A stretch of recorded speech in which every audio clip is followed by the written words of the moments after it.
2020 సంవత్సరము అక్టోబర్ 12 నుంచి నవంబర్ 10 మధ్యలో దాదాపు తెలంగాణ వ్యాప్తంగా ఒక 24 లక్షల దాకా రైతుల నుండి సాదా బైనామాలు తీసుకొని అట్లే పెండింగ్లో ఉంచడం జరిగింది. ఎందుకంటే 2020లో వచ్చిన డిసెంబర్లో వచ్చిన ధరణి చట్టంలో ఏ విధంగా పరిష్కరించాలి, ఎవరు పరిష్కరించాలి, ఏ విధంగా పాస్ పుస్తకాలు జారీ చేయాలి అనేది దానిపైన ఎటువంటి చట్టం సెక్షన్లు కానీ ప్రొవిజన్స్ కానీ రూల్స్ కానీ ఆ ధరణి చట్టంలో లేకపోవడం వలన ప్రభుత్వం దాన్ని గుర్తించి రైతుల యొక్క వినతులను పరిశీలన చేసి ఈ చట్టంలో సెక్షన్ 6 ద్వారా సాదా బైనామా రెగ్యులరైజేషన్ కొరకు ఒక అధికారాలు ఆర్డీఓకు కల్పించడం జరిగింది.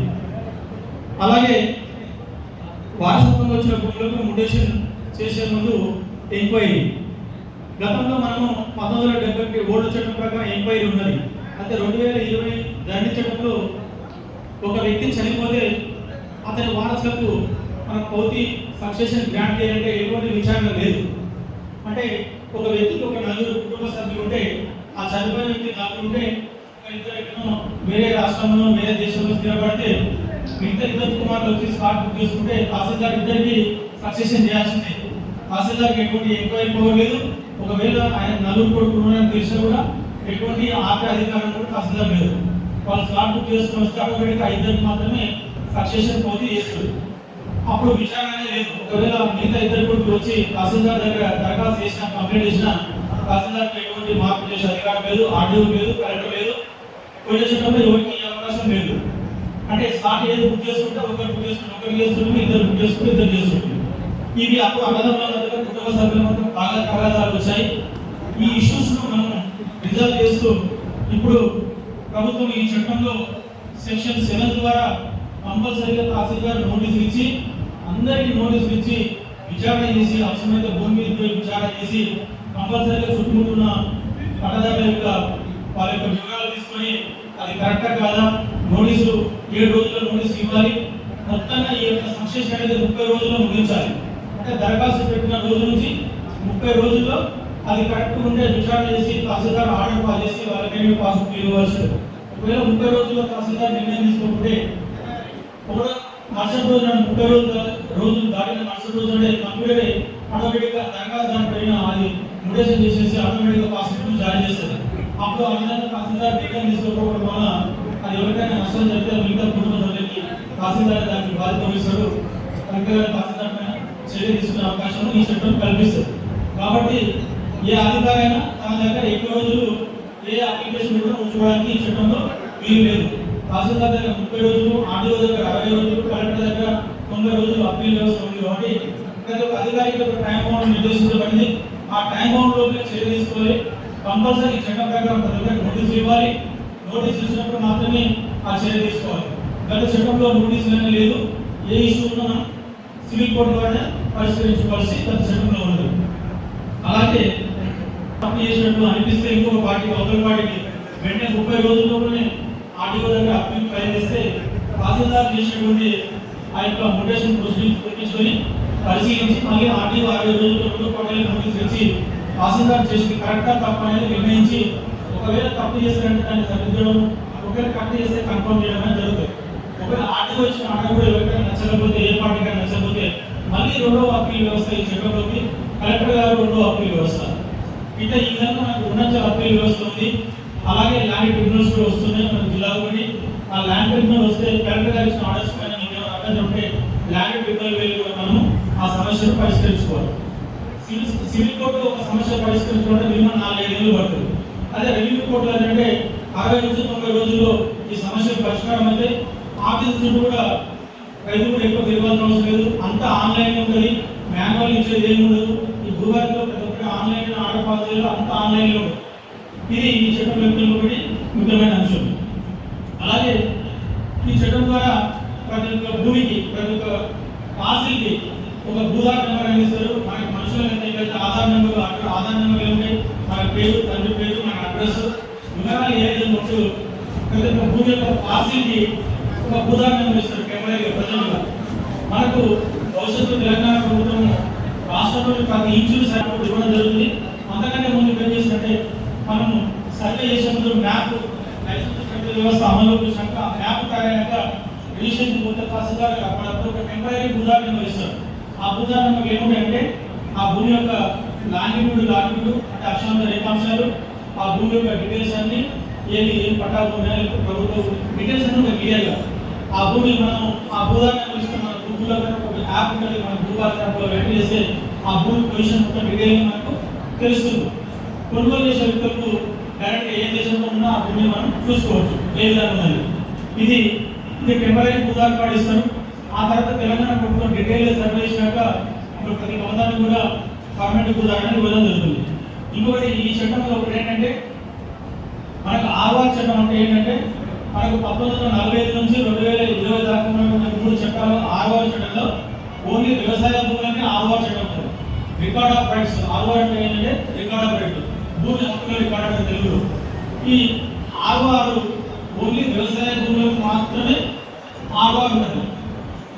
దేశంలో మొట్టమొదటిసారిగా తెలంగాణ ప్రభుత్వము వ్యవసాయ భూములతో పాటు వ్యవసాయేతర భూముల్లో కూడా ఈ యొక్క ఆర్వార్ చట్టం అనేది అప్లై చేయడం జరుగుతుంది. ఈ భూభాగ చట్టంలో అగ్రికల్చర్ భూములతో పాటు నాన్ అగ్రికల్చర్ అంటే ఈ ఫంక్షనాలు కానీ మన ఇల్లు కానీ ఆవాది ఇల్లు కానీ ఇది వీటన్నిటి కూడా ఒక రెవెన్యూ రికార్డు భూభాగంలో ఆన్లైన్ ద్వారా మనకు మెయింటైన్ చేయబడుతుంది. అంటే మన ఈ ఇళ్ళను మనకు ఆవాదిలో ఉన్న ఇళ్ళను కూడా భవిష్యత్తులో సర్వే చేసి దాన్ని కూడా ఒక భూదార్ కార్డు జారీ చేస్తారు. దాన్ని కూడా లాంగిట్యూడ్ మొత్తం తీసుకొని అందులో కూడా ఒక రెవెన్యూ రికార్డు తయారు చేస్తే దాంతో భవిష్యత్తులో మనకు రిజిస్ట్రేషన్ ఈజీగా తీసుకోవచ్చు, లోన్లు కూడా ఈజీగా తీసుకోవడానికి వీలుండవు. మీరు చూడండి పాత గ్రామంలో ఎక్కువ 100-200 ఏళ్ళ కింద ఆవాదిలో ఉన్నటువంటి ఇళ్ళకు ఎటువంటి డాక్యుమెంట్స్ ఉండవు. ఆ పాత నిధులు కానీ భూసాలు కానీ ఎటువంటి డాక్యుమెంట్స్ ఉండవు. ఊరు పెద్ద పెద్ద సర్వే కట్టుకున్న దానికి ఆ భూమి డాక్యుమెంట్స్ ఉంటాయి. ఈ చట్టం ప్రకారము మనకు పాత ఇళ్ళు కూడా మనకు తెలిసి మళ్ళీ ఒక భూదార్ కార్డు జారీ చేస్తారు, ఒక రెవెన్యూ కార్డు మెయింటైన్ చేస్తారు, అది కూడా ఆన్లైన్ ద్వారా మెయింటైన్ చేస్తారు. మనము దీని ద్వారా మెడిటేషన్ చేసుకోవచ్చు. భవిష్యత్తులో అన్ని కూడా పారదర్శకంగా ఈ చట్టం ద్వారా జరుగుతుంది. అలాగే ఈ చట్టంలో ఇంకొకటి ఏంటంటే దేశంలో ఎక్కడ ఈ చట్టంలో ఇంకొకటి ఏంటంటే రైతులకు ఉచిత న్యాయ సహాయం ఉండదు. అంటే రైతులు ఎస్సీ ఎస్టీ పేదవాళ్ళు కావచ్చు, మహిళలు కావచ్చు, దివ్యాంగులు కావచ్చు, వాళ్ళకి ఏదైనా భూమి సమస్యలు ఉంటే వాళ్ళకి సరైన నాలెడ్జ్ లేకపోతే ప్రతి మండలాల్లో కొంతమంది న్యాయవాదులను ప్రభుత్వం నియమిస్తుంది, పారాలీగల్ వ్యవస్థను తీసుకొస్తుంది. వాళ్ళు తీసుకురావడం వల్ల ఆ రైతులు ఆ యొక్క అడ్వకేట్ దగ్గర ఉచితంగానే వాళ్ళు న్యాయ సహాయం పొందొచ్చు. వాళ్ళు ఏం చేస్తారంటే ఆ సమస్య ఎవరు తీరుస్తారు, తహసీల్దార్ తీస్తారా, ఆర్టీఓ తీస్తారా, కలెక్టర్ తీస్తారా, లేదంటే సివిల్ కోట అనే పరిశీలించి వాళ్ళు ఒకవేళ ఆర్టీఓ దగ్గర తీర్చారంటే ఆర్టీఓ దగ్గర అప్పీల్ చేస్తారు. వాళ్ళ కాగితాలు తీసుకొచ్చి ఆర్టీఓ అప్పీల్ చేసి వాళ్ళు వాదిస్తారు ఉచితంగా. వరకు ఎలా రిటైన్ చేసినాం ఆ ఎలా 2018 నుంచి 2020 వరకు మనకి ఎక్కడ కూడా పని లేవు. ఏ రెవెన్యూ ఆఫీసులో మీరు పని చేయాలంటే 2018 కానీ 2020 కానీ 2021 కానీ 2023 ఉన్నారు. మీరు పని అంటే మా దగ్గర అందుబాటులో లేవు. ఎందుకంటే దండించడంలో పని మెయింటైన్ చేయమని ఎక్కడ కూడా ప్రొవిజన్ లేదు, ఎక్కడ సెక్షన్ లేదు. ఇప్పుడు ఈ చట్టంలో కంపల్సరీగా పనిని మెయింటైన్ చేయాలి, అనుభవదాయకాలను రాయాలని చెప్పేసి ఈ చట్టంలో క్లియర్గా రాసింది. సెక్షన్ 4 ప్రకారం ఈ చట్టంలో కంపల్సరీగా అనుభవదాయకాలంగా మనకు నమోదు చేయాలని సెక్షన్లో క్లియర్ ఉంది. మనం ప్రతి గ్రామానికి ఈ చట్టం ద్వారా 4 రికార్డులు మెయింటైన్ చేస్తాం. ఏ రికార్డు అంటే ఒకటి పని, రెండవది అమెండ్మెంట్ రిజిస్టర్. అమెండ్మెంట్ అంటే భూములు బదలాయింపు ఏ విధంగా అంటే రిజిస్టర్ ద్వారా ఎంత, సక్సెషన్ ద్వారా ఎంత, ఉగాసి ద్వారా ఎంత, లాభం పట్ట ద్వారా ఎంత, టెనెన్సీ ద్వారా ఎంత, కోర్టు ద్వారా ఎంత, లోక్ అదాలత్ ద్వారా ఎంత, ఇట్లా ఏ విధంగా హక్కులు బదలాయించబడ్డాయని చెప్పేసి ఆ యొక్క మార్పుల రిజిస్టర్ కూడా ఈ యొక్క ఆన్లైన్ ద్వారా విభాగంలో మనం మెయింటైన్ చేయగలం. రెండోది.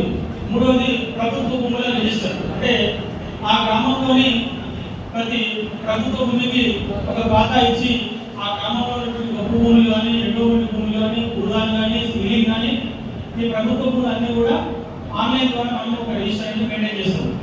అలాగే ఇంకో రిజిస్టర్ జలాధార రిజిస్టర్. ఈ జలాధార రిజిస్టర్ ఏంటంటే ఆ గ్రామంలో ఉన్న రెవెన్యూ పరిధిలో ఉండే చెరువులు, వాటి విస్తీర్ణం, ఏ విధంగా మొత్తం డీటెయిల్స్ అది మనం ఈ 4 రిజిస్టర్లను మనం మెయింటైన్ చేస్తాం. ఈ 4 రిజిస్టర్లు జనవరి 1వ తారీఖు నుంచి డిసెంబర్ 31వ తారీఖు వరకు జరిగినటువంటి మార్పులు చెరువులు అన్నీ కూడా మనం ఏం చేస్తామంటే డిసెంబర్ 31వ తారీఖు రాత్రి 12 గంటలకు అవి మొత్తం హైదరాబాద్ హైదరాబాద్లో CCA డౌన్లోడ్ చేశారు.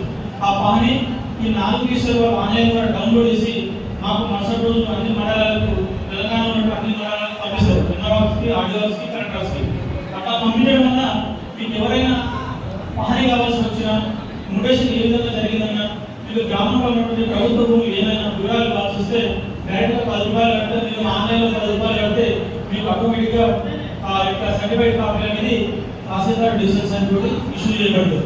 ఇది పహాని మెయింటైన్ అనేది ఈ యొక్క చట్టంలో ఒక ముఖ్యమైనటువంటి విషయం. అలాగే మనకు త్వరలో ప్రతి గ్రామానికి కూడా ఒక గ్రామపాలన అధికారి వస్తారు. ఆ గ్రామపాలన అధికారి వాళ్ళు చూస్తారు. అన్నీ కూడా ఆన్లైన్ ద్వారానే మనకు మేనేజ్ చేస్తారు.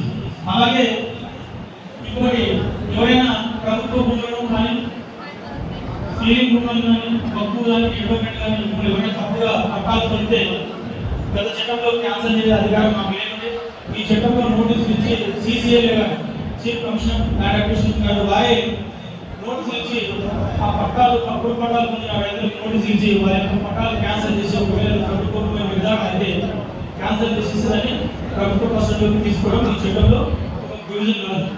ఈ విధంగా క్లుప్తంగా ఈ చట్టం గురించి ఈ చట్టంలో మీ అందరికీ కూడా ఒక చిన్న నేను ఒక కొన్ని సెక్షన్లు ఇంపార్టెంట్ సెక్షన్ ఉన్నాయి. ఆ సెక్షన్లో కొద్దిగా వివరిస్తాను. మీకు ఆ వివరణ ఇవ్వడం వల్ల ఆ సెక్షన్లో మీకు ఏది ఉపయోగపడుతుంది, ఏ సమస్యలు ఏదని మీకు ఈజీగా తెలుస్తుంది. భవిష్యత్తులో ఆర్డీఆర్స్ పైన, ఎంఆర్ఎస్ పైన, కాంట్రాక్ట్స్ పైన ఈ సెక్షన్ ప్రకారం ఆ సమస్య పరిష్కారం అవుతుందని మీరు తెలుసుకోవచ్చు. మన అన్ని కూడా భూభారతి పోర్టల్ మీ సేవలో యాక్టివేట్ అవుతుంది. ఈ భూభారతి పోర్టల్ ద్వారా అన్ని కూడా మీరు ఆన్లైన్ అప్లికేషన్ చేసుకోవచ్చు. సెక్షన్ 4 రూల్ 4 షెడ్యూల్ ఏ అంటుంది. సెక్షన్ 4 ఏం చెప్తుందంటే భూమి హక్కుల రికార్డుగా భూభారతి పోర్టల్. ఫస్ట్ అంశం ఏంటంటే భూభారతి పోర్టల్ అనేది సెక్షన్ 4 ప్రకారం తయారు చేయబడింది అని చెప్తుంది. అలాగే భూభారతి పోర్టల్లో రైతుల పేర్లు ఉంటాయి, వాళ్ళ సర్వే నెంబర్లు ఉంటాయి, ఎంత విస్తీర్ణం ఉంటుంది, అది అసైన్మెంట్ పట్టా ల్యాండ్ అనే వివరాలు కూడా విస్తీర్ణం ఆ డీటెయిల్స్ ఉంటాయి. అంటే పహాని అన్నట్టు. అలాగే ఈ యొక్క సెక్షన్ 4 ప్రకారం రైతులకు ఏమైనా వివరాలు తప్పు ఉంటే పేరు తప్పున్నా, సర్వే నెంబర్ మిస్ అయినా, సర్వే నెంబర్ మన ఎక్స్టెంట్లో గతంలో ఎకరం ఉండి ఇప్పుడు అర్ధ ఎకరం పడ్డ హాఫ్ ఎకరం కూడా కరెక్షన్ చేసుకునే అవకాశం ఈ సెక్షన్ 4 కల్పిస్తుంది. ఈ సెక్షన్ 4 సబ్సెక్షన్ 1 మళ్ళీ సబ్సెక్షన్ C అనేది ఏంటంటే సెక్షన్ 4 సబ్సెక్షన్ 1 ఏం చెప్తుందంటే భవిష్యత్తులో తెలంగాణ ప్రభుత్వము ఈ భూమి తెలంగాణలో ఉన్నటువంటి ప్రతి అందులో సర్వే చేసి కొత్త రికార్డు తయారు చేయాలని ఈ సెక్షన్ 4 సబ్సెక్షన్ 1 అనేది చెప్తుంది. భవిష్యత్తులో ఇప్పుడు మనకు 1948, 36, 48 మధ్యలో తయారు చేసిన మ్యాప్ కీమర్స్ మన దగ్గర ఉన్నాయి. అప్పటి నుంచి ఇప్పటి వరకు రీసర్వే జరగలేదు. ఇప్పుడు ఈ భూభారతి చట్టం సెక్షన్ 4 సబ్సెక్షన్ 1 ప్రకారం తెలంగాణ ప్రభుత్వం భవిష్యత్తులో ఈ యొక్క భూమి మొత్తం సర్వే చేసి కొత్త పటాలను రూపొందిస్తుంది. అలాగే ఈ చట్టం ప్రకారం మనకు ధరణిలో ఉన్నటువంటి రికార్డు అనేది కోట్ అయింది. తాత్కాలికంగా ఆ రికార్డు భూభారతిలో ఉందని చెప్తుంది. అలాగే దీనిలో ముఖ్యంగా ఏంటంటే ఇప్పుడు మనకి సెక్షన్ 4 సబ్సెక్షన్ 5 ఉంటుంది. ఈ సెక్షన్ 4 సబ్సెక్షన్ 5 ఏంటంటే ఒక రైతుకు గతంలో 2 ఎకరాల భూమి ఉన్నది. 2 ఎకరాలు అంటే ప్రస్తుతం ఎక్కడనే వచ్చింది. లేదు అంటే ఆ రైతు గతంలో 5 సర్వే నెంబర్లు, ఇప్పుడు 4 సర్వే నెంబర్లు వచ్చింది. సెక్షన్ 4 సబ్సెక్షన్ 1 ప్రకారం ఆ రైతు భూభారతి పోర్టల్లో ఆయన దగ్గర ఉన్న ఆధారాలు కూడా అప్లై చేసుకుంటే దాన్ని పరిశీలించి ఆర్డీఓ, ఇది సెక్షన్ 4 అనేది ఓన్లీ ఆర్డీఓ కలెక్టర్ గారికి చూస్తారు. ఆర్డీఓ ఎట్లా చూస్తారంటే ఆర్డీఓ గారికి సర్వే నెంబర్ యొక్క బేసిక్ వాల్యూ అంటే రిజిస్ట్రేషన్ వాల్యూ 5 లక్షల లోపల ఉంటే ఆర్డీఓ పరిష్కరిస్తాడు. ఆ బేసిక్ వాల్యూ 5 లక్షల పైన ఉంటే కలెక్టర్ గారు పరిష్కరిస్తారు. గతంలో ఇవల్ల ప్రభుత్వం లెవెల్లో హైదరాబాద్లో పరిష్కారం అయ్యేవి చాలా స్లోగా. ఇప్పుడు ఆర్డీఓకి ఇవ్వడం జరిగింది. మ్యాక్సిమం అవకాశాలు అంటే ప్రతి మండలంలో 5 లక్షల ఎకరాలు తక్కువనే ఉంటాయి కాబట్టి 90% ఆఫ్ ల్యాండ్ ఇష్యూస్ ఆర్డీఓలోనే ఈ మిస్సింగ్ సర్వే నెంబర్ కానీ కరెక్షన్ కానీ పరిష్కారం అవుతుంది. ఆర్డీఓ గారు మీరు భూభారతి పోర్టల్లో 2 పేజీల దరఖాస్తు ఉంటుంది. ఆ దరఖాస్తులో మీరు మీ దగ్గర ఉన్నటువంటి ఆధారాలతో అప్లై చేస్తే ఆర్డీఓ 60 రోజుల్లో నోటీసులు ఇచ్చి అవసరం అంటే దాని మొత్తం ఫీల్డ్ విజిట్ చేసి ఒక ఆర్డర్ పాస్ చేస్తాడు. ఆర్డర్ అంటే గతంలో 2 ఎకరాలు ఉన్నది, ప్రస్తుతం ఫిజికల్ కూడా ఆయన 2 ఎకరాలు ఉంది కాబట్టి ఈయన మిస్ అయింది. ఈయన దగ్గర ఆధారాల ప్రకారం ఈయన 2 ఎకరాలు హక్కులు కలిగి ఉన్నాడని నిర్ధారణ చేశాక ఒక స్పీకింగ్ ఆర్డర్ వేశాడు. ఆర్డర్ను మనము ఆన్లైన్లో అప్లోడ్ చేస్తాము. ఆర్డర్ను మనం పాస్బుక్ ప్రకారం పాస్బుక్ కూడా జారీ చేయడం అనేది జరుగుతుంది. ఇప్పుడు ఆ విధంగా జారీ చేసినప్పుడు దాని మీద ఎవరికైనా పబ్లిక్ అవతల పార్టీకి ఏదైనా అబ్జెక్షన్ ఉంటే ఆర్డీఓ ఇచ్చిన ఆర్డర్ పైన కూడా మీరు కలెక్టర్ దగ్గర అప్పీల్ చేసుకునే అధికారం, ఫస్ట్ అప్పీల్ అధికారం ఉంటుంది. ఒకవేళ కలెక్టర్ ఇచ్చిన ఆర్డర్ పైన కూడా మీకు ఎవరైనా అభ్యంతరం అంటే ట్రిబ్యునల్స్ అనేసి ఇలాంటి రోజుల లోపల ఒకవేళ హక్కులు కరెక్ట్గా రైతు ఉంటే ఆ సర్వే నెంబర్ మీద రియల్గా భూమి మీద ఫిజికల్ ఉన్నాడు, ఆయన హక్కు ఉందంటే 60 రోజుల లోపల ఆర్డీఓ దాని మీద నిర్ణయం తీసుకోవాలి ఆటోమేటిక్గా. తర్వాత 5 లక్షల కంటే ఎక్కువ వాల్యూ ఉన్న భూమి ఉంటే సేమ్ భూభాగం అప్లికేషన్ పెట్టుకోవాలి. కలెక్టర్ గారికి నోటీస్ ఇస్తాడు. నోటీసులు ఇచ్చి మళ్ళీ విచారణ చేసి అది వారు ఆర్డర్ ఇస్తారు స్పీకింగ్ ఆర్డర్. ఈ విధంగా మనకు సెక్షన్ 4 సబ్సెక్షన్ 5, సెక్షన్ 4 సబ్సెక్షన్ 6 ఉంటుంది. సబ్సెక్షన్ 6 అంటే ఏంటంటే ఒక రైతుకు ఎక్కడ మంది ఎక్కడ మొత్తం మిస్ అయిపోయింది. ఇప్పుడు మనం మీరు ఏదైతే మిస్సింగ్ సర్వే నెంబర్ అని అంటారో ఆ మిస్సింగ్ సర్వే నెంబరే ఈ సెక్షన్ 4 సబ్సెక్షన్ 6. ఈ సెక్షన్ 4 సబ్సెక్షన్ 6 ప్రకారం వల్ల మీరు భూభారతి కోటలో మీ సర్వే నెంబర్ టోటల్ మిస్ అయ్యి మీకు పాస్బుక్ రాకపోతే అసలే పాస్బుక్ రాకపోతే మీరు సెక్షన్ 4 సబ్సెక్షన్ 6 పెట్టాలి. మీకు పాస్బుక్ వచ్చి ఏదైనా తప్పుంటే సెక్షన్ 4 సబ్సెక్షన్ 5 ప్రకారంగా మీ సమస్య అనేది పరిష్కరించుకోవాలి. అది కూడా ఆర్టీఓ కలెక్టర్ లెవెల్ పరిష్కారం అవుతుంది, ఎక్కడ పైకి వెళ్ళదు. ఇది సెక్షన్ 4 యొక్క ప్రత్యేకత. దాదాపుగా రైతుల యొక్క ఇష్యూస్ సెక్షన్ 4 మీద ఆధారపడి ఉంటాయి కాబట్టి ఇది చాలా వరకు రైతులకు లాభదాయకంగా ఉంటుంది. అలాగే ఏంటంటే మనకు రిజిస్ట్రేషన్, మనకు రెగ్యులర్గా జరుగుతున్నటువంటి రిజిస్ట్రేషన్ సెక్షన్ 5 రిజిస్ట్రేషన్ కావచ్చు, గిఫ్ట్ కావచ్చు, దానం కావచ్చు, లేదంటే పార్టీషన్ కావచ్చు, అన్నదమ్ముల మధ్య భాగపాపకాలు కావచ్చు. మీరు ఇంతకుముందు ఏం చేస్తుంటే మీ సేవ వెళ్ళి స్మార్ట్ బుక్ చేసుకొని స్మార్ట్ డే టు టైంలో తహసీల్దార్ ఆఫీస్కి వెళ్ళి ముందులు ఇచ్చి ఫోటో దిగి రిజిస్ట్రేషన్ చేస్తుంది. సేమ్ వ్యవస్థ ఇప్పుడు కూడా ఉంది, దీంట్లో కొంత ఏంటంటే ఇప్పుడు మనకు మ్యాప్ పటం ఆ సర్వే నెంబర్ సంబంధించినప్పుడు మ్యాప్ ఒకటి ఆడవుతుంది. ఇది మేబీ ప్రభుత్వం నిర్దేశించిన టైం, త్వరలో ప్రభుత్వం నిర్దేశిస్తుంది. ఆ టైం నుంచి కంపల్సరీగా ఏ కొనుగోలు జరిగినా ఏ అమ్మకం జరిగినా ఆ పట్టాదారు పాస్ పుస్తకంలో మనకు భూమి మ్యాప్ భూదాఖలు అనేది ఇవ్వడం జరుగుతుంది. అలాగే ఇక్కడ ఏంటంటే మనకు తెలుసు దండి చట్టంలో ఏదైనా రిజిస్ట్రేషన్ చేసుకునే ముందు మనం మీసేవ స్మార్ట్ బుక్ చేసుకోవాలి. స్మార్ట్ బుక్ చేసుకుంటే మనకు ఒక రిజిస్టర్ డాక్యుమెంట్ డౌన్లోడ్ చేసుకుంటాం. అంటే ఆ రిజిస్టర్ డాక్యుమెంట్ కంప్యూటర్ తయారు చేసి మనకి ఇస్తుంది. దాంట్లో మనకు ఎటువంటి కలెక్షన్ చేసుకోవడానికి అవకాశం లేదు. ఇప్పుడు ఈ యొక్క భూభాగ చట్టంలో మనం సొంతంగా డాక్యుమెంట్ తయారు చేసుకోవచ్చు. మనం డాక్యుమెంట్ రైతు దగ్గర పోయి డాక్యుమెంట్ మనకి ఏ విధంగా ఇష్టంగా ఉందో ఆ విధంగా మనం డాక్యుమెంట్ తయారు చేసుకొని మనకి స్మార్ట్ బుకింగ్ రోజు ఏ టైం ఉంటుందో ఆ టైం తహసీల్దార్ దగ్గర పోతే మన దగ్గర ఉన్న డాక్యుమెంట్ ప్రకారం వారు రిజిస్ట్రేషన్ చేస్తారు. దీని మీద అవకాశం. ఇంకొకటి ఈ సెక్షన్ 5లో ఎవరికైనా అంటే డాక్యుమెంట్ అయిపోయినాక ఏదైనా తప్పు డాక్యుమెంట్ అయినా ఏదైనా తప్పు జరిగినా తహసీల్దార్ దాన్ని మార్చాలి. తహసీల్దార్ కానీ ఆర్టీఓ కానీ కలెక్టర్ కానీ మనకు లేదు చట్టం. ఇప్పుడు ఈ చట్టంలో ఒకవేళ రిజిస్ట్రేషన్ అయినా డబల్ రిజిస్ట్రేషన్ అయినా మనము దాని వెంటనే 30 రోజుల లోపల ఆర్టీఓకి మీరు అప్పీల్ చేసుకుంటే దాన్ని పరిశీలించడం జరుగుతుంది. ఎట్లా అంటే ఒక చెప్పాను, ఫర్ ఎగ్జాంపుల్ 2016-17లో ఒక రైతు నా నుంచి ఒక రైతు భూమి కొన్నాడు, కానీ ఆయన ఇంప్లిమెంటేషన్ చేసుకోలేడు, ఆయన పాస్ వదిలేడు. ఇప్పటికీ నా పేరు ఉంది. నేనేం చేశానంటే దండించడం తర్వాత నేనేం చేశానంటే మళ్ళీ నా పిల్లలకు వేరే వాళ్ళకు నేను ఇంకో రిజిస్ట్రేషన్ చేశాను. ఆయనకి తెలిసి నువ్వు మళ్ళీ నా కంపెనీ నువ్వు ఎట్లా చేస్తావు వచ్చి అయినా కూడా తహసీల్దార్ దగ్గర వచ్చి కంప్లైంట్ చేసినా కూడా దాన్ని మార్పు చేసే అధికారులు తహసీల్దార్ కానీ ఆర్డీఓ కానీ గత చట్టంలో ఎటువంటి ప్రొవిజన్స్ అనేవి లేవు. ఇప్పుడు ఏంటంటే అట్లా ఎవరైనా డబల్ రిజిస్ట్రేషన్ చేస్తే ఆ వ్యక్తి ఫస్ట్ ఉన్న వ్యక్తి వచ్చి ఆర్టీఓ దగ్గర 30 రోజుల్లో రిజిస్ట్రేషన్ 30 రోజుల్లో కంప్లైంట్ చేస్తే ఆర్టీఓ మళ్ళీ అందరికి నోటీస్ ఇచ్చి ఒకవేళ తప్పుగా రిజిస్ట్రేషన్ అయితే దాన్ని సెటిల్ చేసి కొత్త ఉత్తర్వులు జారీ చేసి ఫస్ట్ ఉన్న వ్యక్తికి న్యాయం చేసే ప్రొవిజన్ అనేది ఈ చట్టంలో సెక్షన్ 5 రూల్ 5 షెడ్యూల్ ఏ ప్రకారం అనేది ఆర్టీఓకు ఇచ్చారు. ఒకవేళ ఆర్టీఓ ఇచ్చిన ఆర్డర్ ఎవరికైనా అప్లికేషన్ ఉంటే మళ్ళీ రెండో అప్పీలు కలెక్టర్ దగ్గర వేసుకోవచ్చు. చాలా సమస్యలు చెప్పారు, కానీ ప్రాక్టికల్లో గతంలో జరిగిన పొరపాట్లు ఎన్నో వాటికి కూడా పరిష్కారం రెండు సర్వే నెంబర్లు మా కుటుంబానికి సంబంధించి 2 సర్వే నెంబర్లలో భూమి ఒకే సర్వే నెంబర్తో విస్తీర్ణం వచ్చింది ఇచ్చేశారు. సార్ దీన్ని 2 సర్వే నెంబర్లుగా స్ప్లిట్ చేయాలని ఎంఆర్ఓ గారి దగ్గరికి వెళ్ళారు. వెళ్తే మీ ఏజెన్సీ 2 నెంబర్లో ఎక్కి రాదు, ఇది మళ్ళీ దాన్ని సాదాపైన వాళ్ళు అయితే మాత్రమే వర్కౌట్ అయింది, అట్లా పరిష్కారం కుదరదు అని చెప్పి ఇప్పుడు 5-6-7 సంవత్సరాల నుంచి 2 నెంబర్లలో ఉండాల్సినటువంటి భూమి ఒకే నెంబర్లో కంటిన్యూ అవుతున్నది. ఇట్లా తర్వాత రెండో విషయం ప్రధానంగా భర్త చనిపోతే భార్యకు పాస్బుక్ చేయమని వెళ్తే కొడుకులు మొత్తం రావాలి అంటున్నారు. కొడుకులు ఎక్కడెక్కడ ఉన్నారు, మేము రావలేదు రాలేకపోతున్నాం అన్నారు. అట్లా భార్యకు భర్త తన భూమి భార్యకు రావడానికి కొడుకులు ఆమోదం అవసరం లేదా?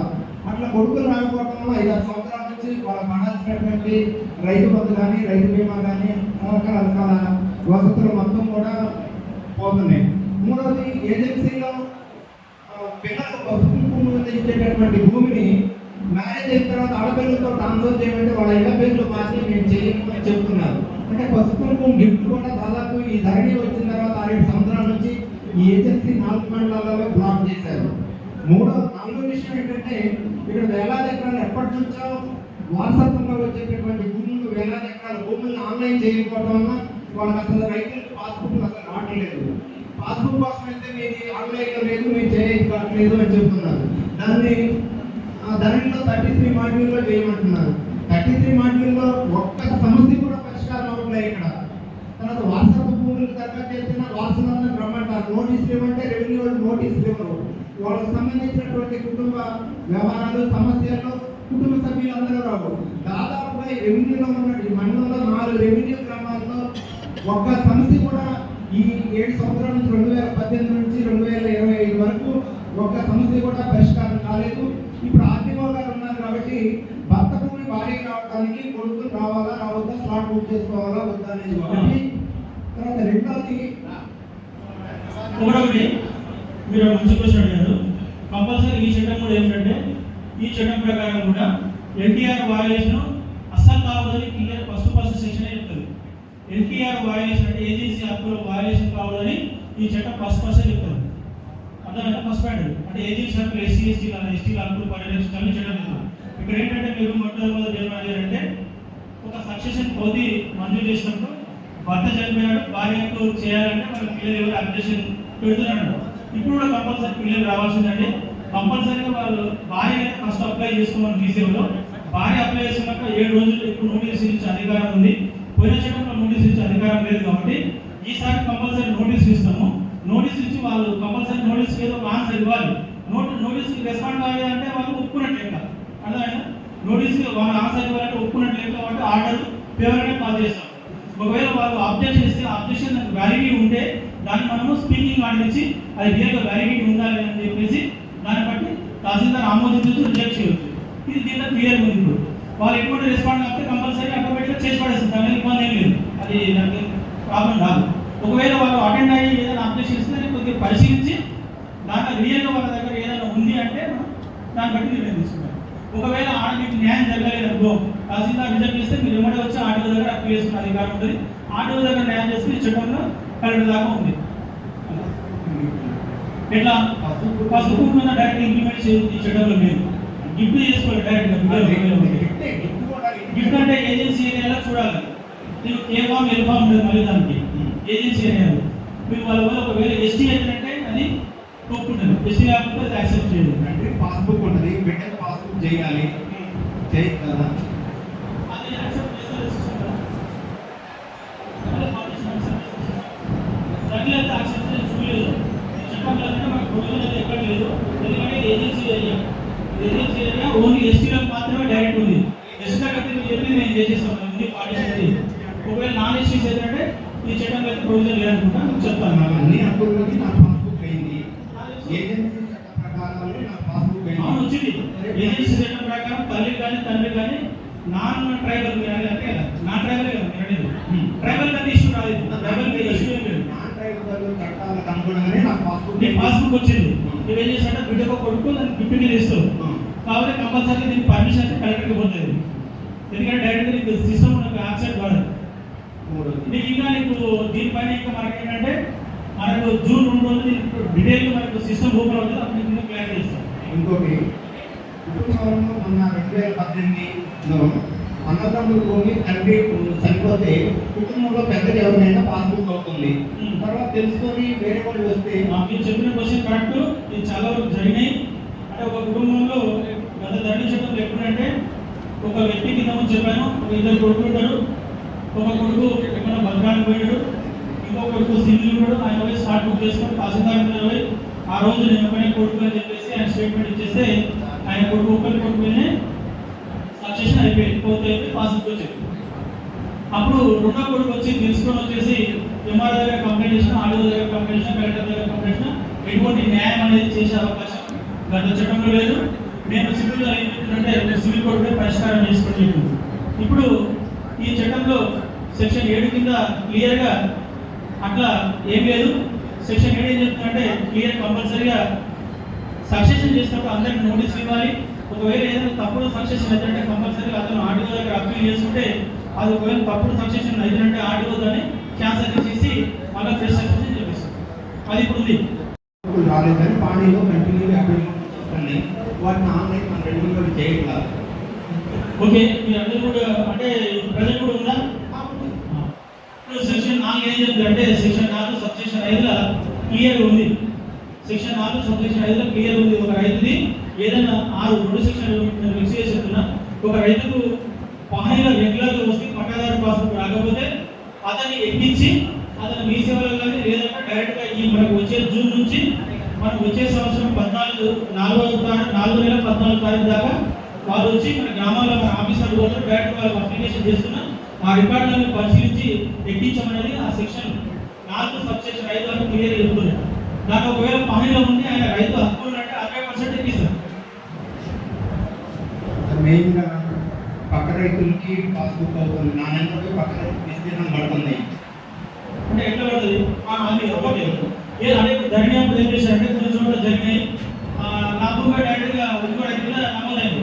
ఇప్పుడు ఏదంటే దీన్ని మీరు అప్పీల్ చేసుకోవాలి. ఈ వ్యవస్థలో ఉంది. మీరు డైరెక్ట్గా అప్పుడు 2018 వరకు మీ పేరు ఉంటాయి.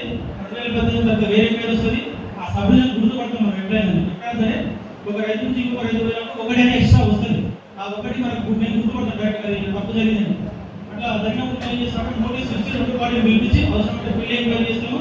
అది రియల్గా పక్క 4 పట్టదారులు డిజిటల్గా ఉంటాయి కాబట్టి ఆ పక్క 4 పట్టదారుల యొక్క స్టేట్మెంట్ రికార్డ్ చేసి గతంలో ఆయన తప్పు జరిగింది ఎందుకంటే రికార్డు ఉండదు, ఆయనకి ఏ విధంగా వచ్చిందని ప్రూవ్ చేసుకోడు.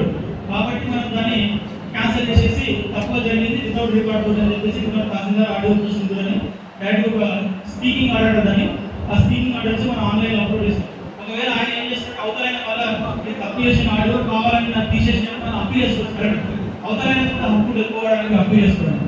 ఒకవేళ నేను చేసిన కరెక్ట్ చేస్తానంటే కన్ఫర్మ్ చేస్తాడు. ఒకవేళ ఆధార్ తప్పు జరిగిందంటే సెటిల్ సైడ్ చేస్తాం. సెటిల్ సైడ్ అంటే మళ్ళీ క్వశ్చన్ వేసి ఆర్డర్ పాస్ చేయాలి.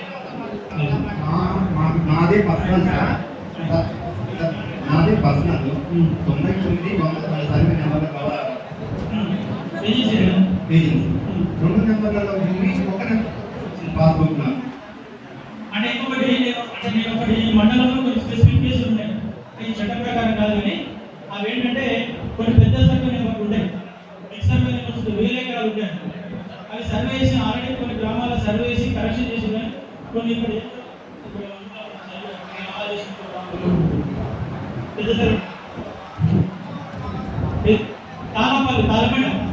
తాళపేటలో ఈ సమస్య ఉంది. అది కరెక్ట్గా దృష్టి తీసుకెళ్ళి దాన్ని సర్వే చేసి సాల్వ్ చేయాల్సి వస్తుంది. అది ఏంటంటే ఆ గ్రామంలో survey number last survey number 50 ఉంది. 1961 నుంచి అది 56 ఇచ్చుకుంటే మొత్తం 350 400 ఇచ్చిండు.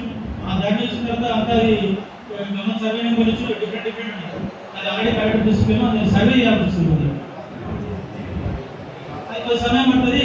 ఇంకొకటి ఏంటంటే ఈ చట్టంలో డీటెయిల్ సర్వే చేయమని చెప్పారు. కొన్ని గ్రామాలకు పైలట్ ప్రాజెక్ట్ తీసుకోవడం జరుగుతుంది. అది తాళపేట నేను రికమెండ్ చేస్తున్నాను. సార్ కూడా ఆ రోజు కలెక్టర్ దగ్గర చెప్పడం జరిగింది. సిద్ధరామరావు సార్ గారు వచ్చారు, ఎక్స్ప్లెయిన్ చేయడం జరిగింది. 100% సర్వే చేస్తాం. సార్ ఒక చిన్న విషయం సార్, ఏజెన్సీలో ఉన్న 7 రెవెన్యూ గ్రామాల్లో 1970 కంటే ముందున్న రైతు సాగులు ఉన్నారు. పంట దగ్గర పడలేదు. అప్పుడున్న పాల్గొన భూమి మీద లేదు. అవి పాస్బుక్లు ఇవ్వాలని ఇవ్వలేదు. 107 యాక్ట్ అంటే ముందు సాగులు ఉన్నారు, పన్నాలు ఉన్నారు రైతులు. వాళ్ళ పాస్బుక్లు ఇవ్వాలని కోరుతున్నారు.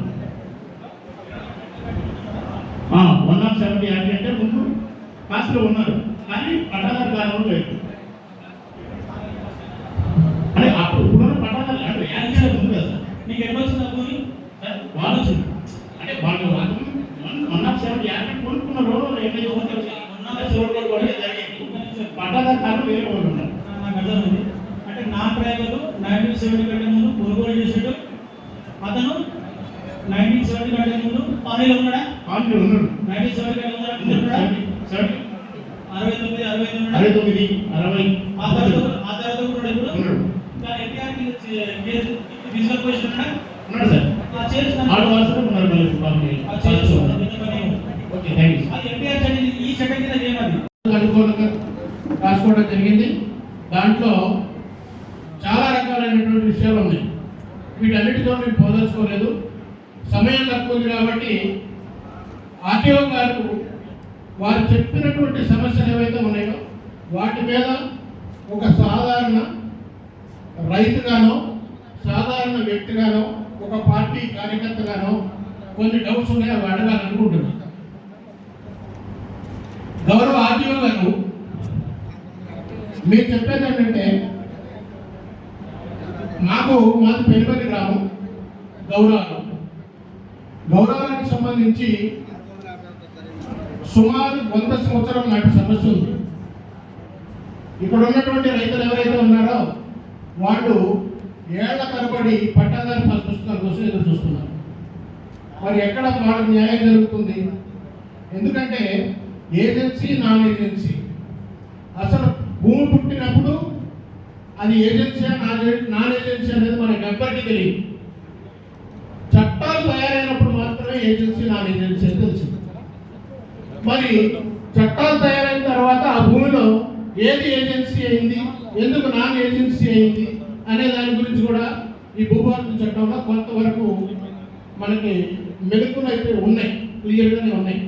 ప్రభుత్వం మంచి భూభారతం వల్ల ఏం జరుగుతుందంటే ఏదైతే అబ్జెక్షన్స్ ఉన్నాయో అవి డైరెక్ట్గా కలెక్టర్ పరిధిలో కాకుండా సివిల్ కోర్టులో ఏదైతే తెలుసుకోవాలనుకుంటున్నామో అక్కడ దాకా వెళ్ళలేని పరిస్థితి ఉంటుంది. కాబట్టి స్థానికంగా ఉన్నటువంటి ఎంఆర్ఓ గారికి, అదే తర్వాత పై అధికారి అయినటువంటి ఆర్డీఓ గారికి, లేకపోతే జాయింట్ కలెక్టర్ గారికి, లేదా జిల్లా కలెక్టర్ గారికి దృష్టికి తీసుకెళ్ళి అవకాశం ఇచ్చారు. ఇది మనందరం వినియోగించుకోవాల్సిన అవసరం. లేకపోతే మరి ముఖ్యంగా ఆర్టీఓ గారు గమనించాల్సింది ఏంటంటే ఇక్కడ పిఓటి యాక్ట్ గురించి మీరు కాస్త వివరంగా చెప్పాలి. భూభారతి చట్టంలో పిఓటి యాక్ట్ అనేది పవర్ పెంచారా తగ్గించారా? What is the meaning of 1/70? ఈ భూభారత చట్టం వల్ల 1/70కి సంబంధించినటువంటి అధికారాలు ఏ రకంగా పేద ప్రజలకి బదలాయింపు జరగబోతుంది? ఇది ఎందుకంటే రెవెన్యూ భాషలో మాట్లాడితే అక్షరం ఎంతో కొంత తక్కువ ఉన్నటువంటి రైతులకు ఎవరికి అర్థం కాదు. కాబట్టి దయచేసి మేము అడిగేది ఏంటంటే ఏజెన్సీలో ఉండేటటువంటి ఏజెన్సీ ఆర్ నాన్ ఏజెన్సీ ఏదైనా కానివ్వండి, మాకు అది దానికోసం మీరు ఏం చేస్తారు మాకేం ఇబ్బంది లేదు. కానీ మాకు కావాల్సిన ఏంటంటే రైతులు ఎదుర్కొంటే ప్రధాన సమస్య పట్టాదారు పాస్ పుస్తకాలు లేకపోవడం. ఈ పట్టాదారు పాస్ పుస్తకాలకి ఇప్పుడైనా సరే ఏజెన్సీలో పట్టాదారు పాస్ పుస్తకాలు ఇస్తున్నారా లేదా? భూభారతలో అవకాశాలు ఉన్నాయా లేదా? రెండో అంశం, ఏజెన్సీలో ఉండేటటువంటి ట్రైబ్స్ నాన్ ఏజెన్సీలో కూడా కొందరు ఉన్నారు. అట్లాగే నాన్ ఏజెన్సీలో ఉండేటటువంటి నాన్ ట్రైబ్స్ ఏజెన్సీలో ఉన్నారు. వాళ్ళకి ఏ రకంగా న్యాయం చేయబోతున్నారు ఈ భూభారతంలో? ఇది కూడా చాలా ఇంపార్టెంట్. ఇకపోతే సార్, మాకున్నటువంటి ప్రధాన సమస్య ఏంటంటే ఇక్కడ ఉన్నటువంటి గ్రామాలు ఇంచుమించు ఏజెన్సీలో ఉన్నటువంటి ప్రతి గ్రామం అది 1/70లోనే ఉంది. మీరు భూముల గురించి మాట్లాడుతున్నారు, బాగానే ఉంది, ఎకరాల గురించి, ఎకరం గురించి, 2 ఎకరాల గురించి. మరి ఇళ్ల పట్టాలు, ఇళ్ల స్థలాల గురించి పరిస్థితి ఏంటి ఇవాళ? అదే సో ఏది ఏమైనా సరే ప్రజాపాలన ప్రగతి. నువ్వు చాలా లెంటిగా అడుగుతున్నావు. క్వశ్చన్ ఏంటంటే చట్టం ఈ చట్టమే అడగండి. ఎన్టీఆర్ ఏజెన్సీ అనేది ఈ చట్టం కంటే అది డబల్ రెడ్డి పెద్దది. దాన్ని ఎవరు కూడా మార్చలేదు. అది సెంట్రల్ గవర్నమెంట్ చేసిన చట్టం అది. దాన్ని ఈ చట్టం క్లియర్ చేస్తుంది, ఆ చట్టం తెలుపుకోవద్దు ముట్టుకోవద్దు అని చెప్తుంది. ఆ చట్టం కింద ఇచ్చే హక్కులు ఆ చట్టం కింద ఇస్తాం, ఆ చట్టం కింద ఇచ్చిన హక్కులను ఏ విధంగా అమలు చేయాలని ఈ చట్టం చెప్తుంది. అర్థమైందా? ఎన్టీఆర్ చట్టం కింద కానీ, పిఓటి చట్టం 1977 కింద కానీ, ఇనామ్ యాక్ట్ 1955 కానీ, టెనెన్సీ యాక్ట్ 1950 కానీ, ఆ చట్టాల కింద ఇచ్చిన హక్కులను ఏ విధంగా వీళ్ళకు అమలు చేయాలనేది ఈ చట్టం చెప్తుంది. అంతే, ఏజెన్సీకి ఈ చట్టానికి సంబంధం ఉండదు. ఏజెన్సీలో నువ్వు చెప్పేది ఏంటంటే మనం ఒక ప్రతి రైతు వారిగా, ట్రైబల్ నాన్ ట్రైబల్ వారిగా వెరిఫై చేయాల్సి వస్తుంది. ఎందుకంటే అందరికి కామన్గా చెప్పలేము. ఒక రైతు 1970 కంటే, నాన్ ట్రైబల్ 1970 కంటే ముందు ఆయనకు ఒకటి వస్తుంది, 1970 తర్వాత కొంతమంది ఆయనకు ఒక రకంగా చేయాల్సి వస్తుంది. మీకు డీటెయిల్ తెలుసు. నువ్వు అన్నావు గౌరవంలో ఏదో ఇబ్బంది ఉన్నాను, చాలా మందికి పట్టాదారు పాస్బుక్ రాలేదంటే ఒక పార్టీ నేను గ్రామంలో కూడా మీరు పిలువండి, నేను 100% వస్తాను. ఒక రోజు పెట్టుకున్న రియల్గా ఏమైనా సమస్యలు రియల్గా ఉన్నాయి, ఏ చట్టం ప్రకారం వాళ్ళు సాల్వ్ చేయాలి అనేది వివరాలు తీసుకుంటాను నేను 100%. అవసరం అంటే ఒకవేళ పిఓటి చట్టం కింద ఇంతకుముందు వారు చెప్పినట్టు ఏదైనా 1970 కంటే ముందు ఏదైనా ఉంటే మనం హెల్ప్ చేయొచ్చు, దాంట్లో నోటీసులు ఇచ్చి హెల్ప్ చేయొచ్చు. 70 దాకా ఉంటే నేనేం చేయలేను. అవి ఒకటొక్కటి ఇండివిజువల్ చేయాల్సి వస్తుంది. మొబైల్ కోర్టులో ఉండేటటువంటి ఎన్టీఆర్ కేసుల పట్ల, ఎన్టీఆర్ కేసులు ఏవైతే ఉన్నాయో వాటికి సంబంధించినటువంటి వాటికి మీరు ఇప్పుడు రిజిస్ట్రేషన్ చేసే అవకాశం ఇంట్లో ఉంది. ఆ యొక్క ఆర్డర్ అమల్లో ఉందా లేదా చూడాలి. ఆర్డర్ మీద ఏమైనా స్టే ఉందా? ఎట్లుంటే ఇప్పుడు మొబైల్ కోర్టుకు నువ్వు పోతావు, నీకు అనుకూలంగా ఆర్డర్ వచ్చినట్టు దాని మీద అప్పీల్ చేసుకుని హైకోర్టు స్టే చేసుకుంటారు కొంతమంది. మనం ఏం చేస్తామంటే నీకు వచ్చి నా దగ్గర అప్పీల్ చేసుకున్నాడు, అదే సార్ నాకు మొబైల్ కోర్టు కింద నాకు పేపర్కి ఆర్డర్ వచ్చింది, నేనేం చేస్తాను మళ్ళీ అందరికీ సెక్షన్ 8 ఉంటుంది ఇలా క్లియర్గా. సెక్షన్ 8 ఏం చెప్తారంటే ఆ వ్యక్తికి ఏ విధంగా కోర్టు ద్వారా వచ్చిన హక్కులైనా సరే ఒక పారి నువ్వు అందరికి నోటీసులు ఇచ్చి, అంటే గతంలో మీ మొబైల్ కోర్టు మీద ఎవరి మీద మీరు కేసు వేసిలో కదా, వాళ్ళందరికీ నోటీసులు ఇచ్చి ఎటువంటి అబ్జెక్షన్ లేనప్పుడు మాత్రం compulsory mobile court order implement చేస్తాం. Thank you sir. ఒకవేళ దాని మీద కేసు నాకు హైకోర్టు స్టే కానీ అంటే అది ఇచ్చేయండి కదా. ఆ నష్టాన్ని పూడ్చే విధంగా ఈరోజు భూభారత ప్రవేశపెట్టడం జరిగింది. ఆదివారి గారు కొన్ని సూచనలు ఏంటంటే, ఇప్పుడు సత్తుపల్లి ప్రాంతంలో తుప్పూరు గ్రామం ఉన్నది, అక్కడ ఉన్న భూమి 800 ఎకరాలు అయితే దాన్ని 1600 ఎకరాలు వచ్చింది. అంటే దీనివల్ల రైతు బంధు నష్టం మనకి, వాళ్ళు ఆ భూమిని తీసుకొని లోన్ కూడా తీసుకున్నారు. ఎందుకంటే మేజర్ విషయం ఇది, మీరు దాన్ని దృష్టి సారించిన అవసరం ఎంతైనా ఉంది. మళ్ళీ మనకి ఒక సర్వే నెంబర్లో 100 ఎకరాలు ఉంటే ఆ సర్వే నెంబర్ కాకుండా వేరే దగ్గర నుంచి తీసుకొచ్చి ఆ సర్వే నెంబర్ ఉంచడం వల్ల అందులో యాక్చువల్గా ఉన్న వాళ్ళు కూడా చాలా ఇబ్బంది పడే పరిస్థితి. వాళ్ళు ఏ సర్వే నెంబర్ వల్ల కూడా తెలియట్లేదు. అదొకటి. ఈ 2 విషయాలు మాత్రం చాలా ఇంపార్టెంట్. గవర్నమెంట్కి నష్టం వచ్చే పనులు మనం ఏది కూడా చేయకూడదు. కాబట్టి ఈ 2 విషయాల్లో మనం ఖచ్చితంగా తీసుకోవాలి. ముఖ్యంగా ఈ పెద్దపల్లి గ్రామంలో ఉన్నారు గిరిజన రైతులు ఎక్కువ ఉన్నారు ఇక్కడ. దయచేసి వాళ్ళు వచ్చినప్పుడు వాళ్ళకి కావాల్సిన సలహాలు సూచనల ప్రకారం మీరు తీసుకోండి. ఏ విధమైన అవకాశాలు జరగకుండా నీతిగా నిజాయితీగా ఎలాంటి మనీ ఆశించకుండా వాళ్ళకి అధికారులు తోడ్పడాలని చెప్పి మనసుగా కోరుకుంటున్నారు. నిన్న మనం కమ్యూనిటీగా చూసాం, ఒక ఎంఆర్ఓ గారికి పైసలు తీసుకుంటే మీరు నన్ను ఏం చేస్తారని చెప్పి బహిరంగంగా మన పేపర్లో రావడం జరిగింది. అలాంటి అవకాశాలు ఎట్టి పరిస్థితుల్లో కూడా ఈ ప్రజాపాలనలో రేవంత్ గారి కాలంలో ఇక్కడ ఎమ్మెల్యే గారు ఉన్నంత కాలం అధికారులు, రెవెన్యూ అధికారులు కానీ సిబ్బంది కానీ ప్రజలకు ఇబ్బంది పెట్టకుండా ఎలాంటి లంచాలు తీసుకోకుండా మీరు వాళ్ళకి న్యాయం చేస్తారని చెప్పి మనస్ఫూర్తిగా కోరుకుంటూ, ఈ సూచన చేసినందుకు అధికారులు కూడా ఒకసారి గమనించండి. అంతా కూడా మనకి గిరిజన ప్రాంత బిడ్డలే ఉన్నారు కాబట్టి దయచేసి వాళ్ళు వస్తే వాళ్ళు కూర్చోబెట్టండి, వాళ్ళ సమస్యలు అడగండి, పరిష్కరించండి. ఎందుకంటే మేము ఆఫీస్కి వచ్చినా సరే వాళ్ళు ఉన్నారా లేదని చెప్పి నా పక్కన కూర్చోబెట్టుకుని వాళ్ళు గౌరవిస్తాం.